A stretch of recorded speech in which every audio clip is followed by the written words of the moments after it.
여러분, 찬미 예수님, 옆에 분들하고도 오랜만에 같이 인사 나눠보실까요? 찬미 예수님, 안녕하세요. 반갑습니다. 사랑합니다. 네, 저를 보십시오. 중국의 공자는 사람이 나이 40이 되면은 불혹이라고 있습니다. 40부터는 유혹에 빠지지 않고 초연해질 수 있다 이겁니다. 그런데 제가 인생을 살아오고 경험하기에는 오히려 40부터 본격적인 유혹이 밀려오는데 이것은 10대, 20대, 30대의 유혹이 물방울이라고 하면은 이거는요 40대에는 쓰나미 파도처럼 막 닥쳐오는 겁니다. 동의하시면은 끄떡끄떡.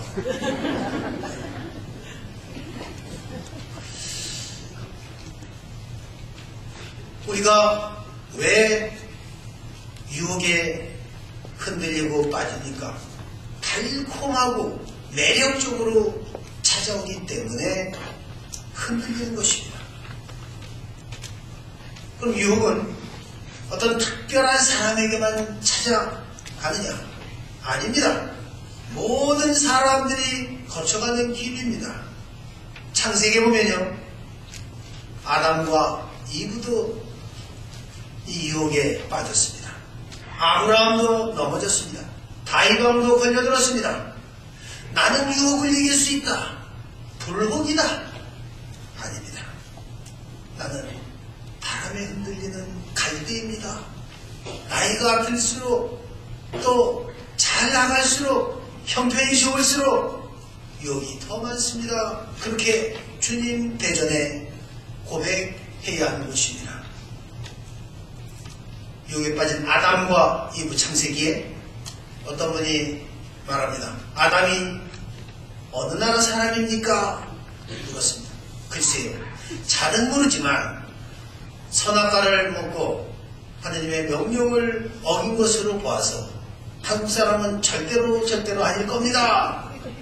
왜요? 그러니까 한국 사람 같으면은 선악과를 따먹지 않고 뱀을 잡아서 몸보신으로 먹었을 겁니다. 나는 말이 있어요. 몸에 좋다면, 건강에 좋다면, 지금도 동남아에서 고운 발바닥에서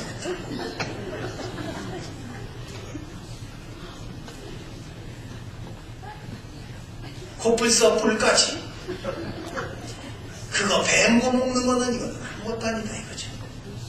오늘 예수님도 유혹을 받으십니다.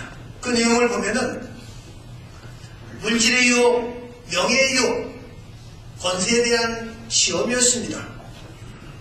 내가 아직도 끊지 못하고 버리지 못하고 애착을 느끼며 쫓아가는 것이 무엇인가? 이 은총의 사순절에 깊이 묵상할 수 있게 되기를 바랍니다. 유혹 그 자체는 죄가 아닙니다. 그러나 일단 나를 유혹한다라고 하는 것은 나를 전쟁터로 부르는 것입니다. 우리가 신앙생활 한다는 거 영적인 전쟁이고 유혹과의 싸움입니다. 그래서 무엇이든지 깊이 빠지면은 위험한 것입니다. 낚시도요, 너무 깊이 좋아하면은 고기가 사람 잡아갈 수가 있습니다. 바둑도 그렇고 골프도 적당히 즐겨야 됩니다.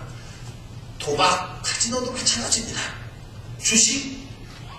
주식에도 빠지면은요 날리게 되어 있습니다. 지나치면은 죽음이 기다리기 때문입니다.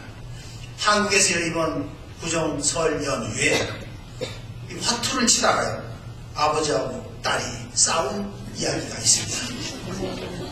딸이요 아버지 돈을 좀 땄습니다.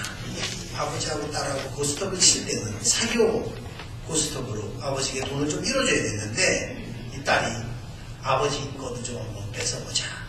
갈 때까지 한번 가보자. 그런 거예요. 아버지는 70대이고 딸은 40대예요. 그런데 아버지에게 딸이 고스톱을 치면서 아버지 죽으세요 그런 거예요.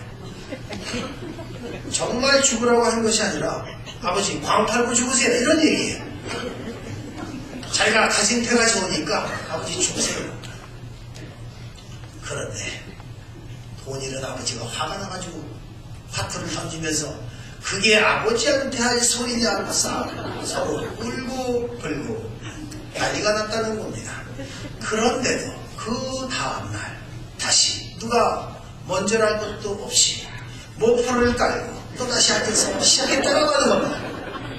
온 가족이 고스톱 중독에 걸린 거예요. 저는 없는 이야기 만들어 하지 않습니다. 이 월간 좋은 생각이라고 하는 잡지가 있어요. 2호로 보세요.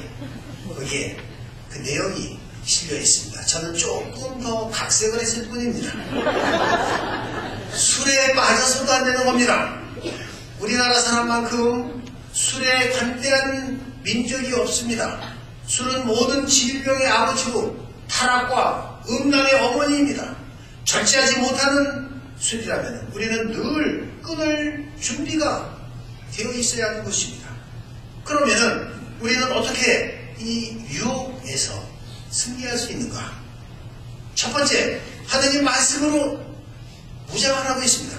에베소서 6장에 보면은 진리로 허리를 동이고 정의로 가슴에 무장을 하고 손에는 언제나 믿음의 방패를 잡고 있으라고, 그리고 언제나 기도하면서 하느님의 도심을 청하라고 그렇게 말하고 있습니다. 여러분, 성당을 떠나면은 안 됩니다. 주님을 떠나면은 영적인 죽음과 허무만이 남는 것입니다. 성당은 땅에 있는 주님의 집입니다. 하느님의 영이 머무는 거룩한 장소입니다.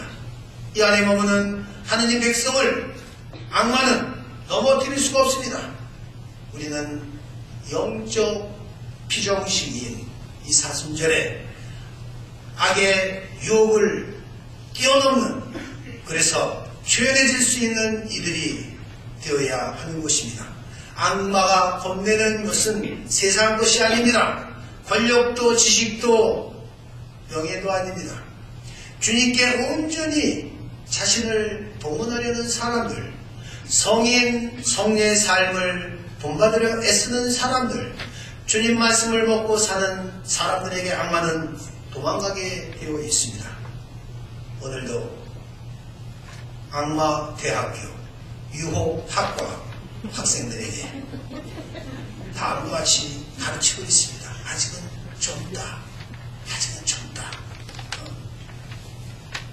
지금 하지 말고 나중에 하자. 나중에 천천히.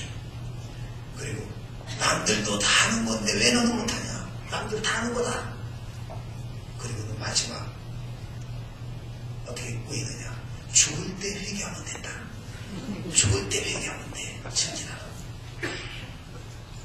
여러분, 감사하는 마음으로 사는 이들에게 악마 사탄은 접근하지 못합니다. 요즘 얼마나 우리가 감사할 일이 많습니까? 저는 오늘도 아침에 일어나서 문을 살짝 열었습니다. 이거 비가 와야지 정상인데 비가 안 오는 겁니다. 이 날씨가 말이죠. 주변에 꽃이 활짝 피고 7, 8월 날씨입니다. 이게 어떻게 된 겁니까?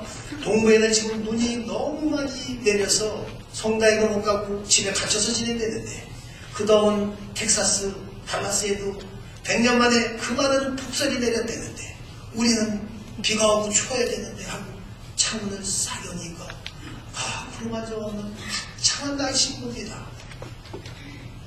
너무나 감사하지 않습니까? 물론요, 매번 그럴 리는 없고 우리는 내년 겨울 아마 쓴맛을 보게 될 겁니다. 내년 겨울은 엄청나게 춥고 비도 막 더 많이 오고 그럴 이상이 드는데 그때는 그때로 하더라도 우리가 얼마나 감사합니까? 그래서 뭡니까? 마음이 보약이라고 그랬습니다. 신보입니다. 신보. 마음이 보약이고 마음이 고야 된다고 그랬습니다.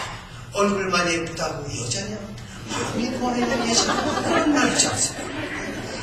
우리의 마음이 아름답고 삶이 예쁘면은 주님은 우리를 귀하게 보십니다.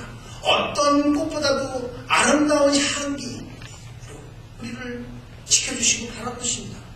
오늘 우리들의 문제는 무엇입니까? 주님께서 나를 어떻게 보실까? 여기에 초점을 두는 것이 아니라 세상 사람들이, 주변 사람들이 나를 어떻게 볼까? 남이 나를 어떻게 생각할까? 여기에 관심이 쏠려 있는 것이 문제인 것입니다. 장닭 한 마리가 모든 닭들하고 싸워가지고 이겼습니다. 그러고 난 다음에 지붕 위로 푸르륵 날아올라가지고 큰 소리를 치고 너희들 까불지 마라. 이제 암탉은 다 내 거다. 내 세상이다. 막 자랑을 하고 있는데 위에 독수리가 싹 날아다니면서 이게 웬 밥이냐 나가가지고 쩝쩝쩝쩝 먹었다는 그런 말이